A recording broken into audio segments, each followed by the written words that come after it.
ನಾವು ಎಷ್ಟು ರ್ಯಾಶ್ ಆಗಿ ಹಾರ್ಡಾಗಿ ಒಂಥರ ಕಟುವಾಗಿ ಮಾತಾಡೋದು, ಒಂಥರ ಸ್ನಬ್ ಮಾಡೋದು ಬೇರೆಯವ್ರನ್ನ, ಅವ್ರಿಗೆ ಮಾತಾಡೋಕ್ಕೆ ಬಿಡದೇ ಇರೋದು, ಈ ಥರ ಎಲ್ಲ ಮಾಡಿದಾಗ ಏನಾಗುತ್ತೆ, ನಾವು ಒಂದು ಬಾಗಲನ್ನ ಮುಚ್ಚಿಬಿಡ್ತೀವಿ.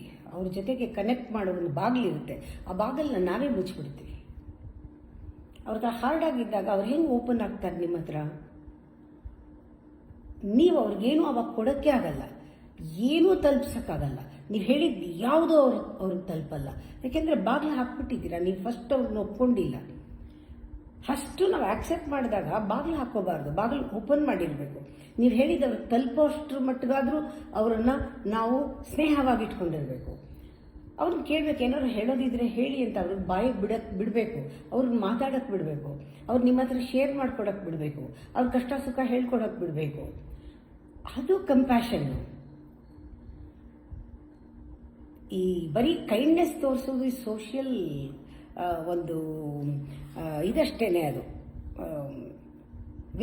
ಸೋಷಿಯಲ್ ಒಂದು ವೀಕ್ನೆಸ್ ಅಷ್ಟೇ, ಬರೀ ಕೈಂಡ್ನೆಸ್ ತೋರಿಸೋದು. ಖಂಡಿತವಾಗ್ಲೂ ಆ ಒಂದು ಪವರ್ ಬೇರೆಯವ್ರ ಮೇಲೆ ತೋರಿಸ್ಬಾರ್ದು. ಅದು ನಮ್ದು ಅಹಂಕಾರದ ಪವರು. ಅದು ತಗಲ್ ತಕ್ಷಣ ಎಲ್ಲ ಬಾಗಿಲು ಹಾಕೊಂಡ್ಬಿಡುತ್ತೆ. That is how we isolate our self. Selfish isolation is a disease.